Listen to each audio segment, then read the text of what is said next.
Nous, pour le président Ho Chi Minh comme pour tous nous autres, nous n'avons pas une stratégie purement militaire, mais nous avons une stratégie générale, une stratégie à la fois militaire, politique, économique, culturelle. Nous sommes pour la paix et l'indépendance du Vietnam, pour la paix, le développement, le bonheur de tous les peuples de par le monde.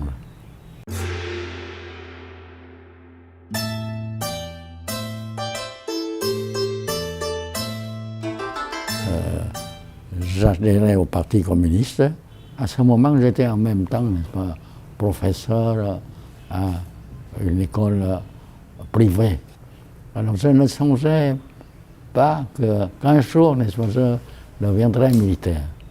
Bon, à la veille de la Deuxième Guerre mondiale, j'étais envoyé, n'est-ce pas, par ce parti en Chine, à Kunming, à rencontrer le président Ho Chi Minh. Et le président Ho Chi Minh m'a dit que vous avez fait, n'est-ce pas, le travail parmi la politique. Maintenant, il faut s'occuper un peu du côté militaire. Alors voilà, nous devons former, n'est-ce pas, la première unité, n'est-ce pas, de l'armée. Il faut former l'armée de libération. Est-ce que le camarade Vance, c'est mon nom de guerre? Naturellement, je peux le faire. Le président et nous retournions au pays pour préparer l'insurrection nationale.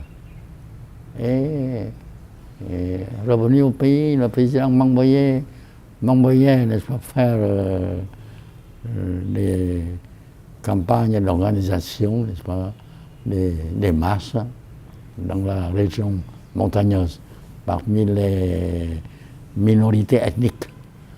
Et voilà pourquoi je parle, à part du vietnamien, du français, je parle 3 langues des minorités. Phải đứng lên, bất kỳ đàn ông, đàn bà, bất kỳ người già, người trẻ, không chia tôn giáo, đảng phái, dân tộc. Thế là người Việt Nam thì phải đứng. Les Français disent que, à Dien Bien Phu, ils disaient que le général Giap, mais il n'a pas fait un manuel d'infanterie. Il a jeté des tracts pour inviter, nous l'invitons à nous attaquer. Tous les commandants français, le Premier ministre de France, comme Eisenhower, l'état-major américain, étaient venus là, n'est-ce pas, et disaient que Dien Bien Phu, n'est-ce pas, devait sortir victorieux pour eux, n'est-ce pas. Et puis finalement, n'est-ce pas, nous avions la victoire à Dien Bien Phu.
supplémentaire à Moscova, dans une réunion du bureau politique où était le président Brezhnev.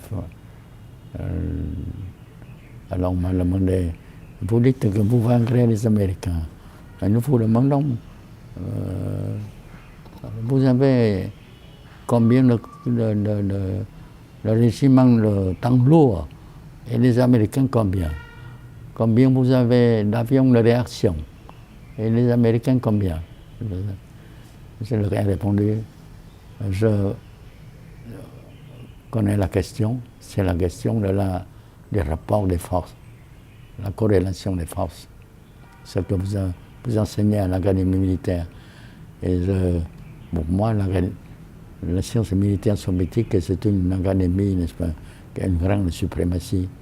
Mais si nous nous battons à la soviétique, nous ne pouvons pas tenir 2 heures. Nous nous battons à la vietnamienne et nous vaincrons.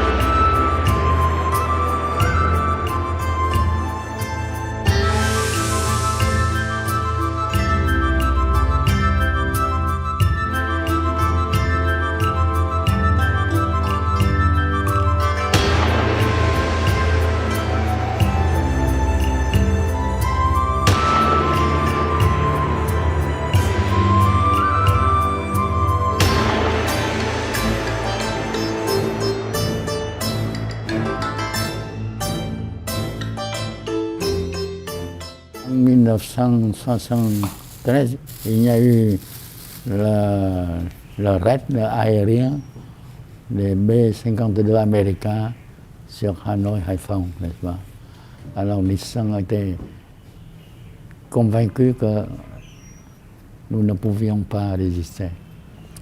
Nous avons abattu des avions, la décision du commandant de la 8e flotte. Premièrement, position des PCA, des batteries anti-aériennes vietnamiennes. Alors, il était la plupart juste, à part des points où c'était camouflé, n'est-ce pas? Puis deuxièmement, les points, les coordonnées, alors les points de bombardement, parmi lesquels il y a des points où il y a des habitants de la ville, où il y a les hôpitaux, n'est-ce pas? Et troisièmement, après avoir fait la mission, retourner au complet au commandement. Alors finalement, n'est-ce pas, nous avons abattu à peu près le 7e%, n'est-ce pas, de l'aviation B-52 américaine et fait plusieurs prisonniers. J'ai visité les prisonniers qui étaient très bien traités, n'est-ce pas? Ils ne me connaissaient pas. Je leur ai dit, vous avez reçu de votre commandant de retourner au complet au poste, pour retourner au complet, mais à Hinton, Hanoï.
Vous savez que j'ai eu l'occasion de l'avoir une rencontre avec,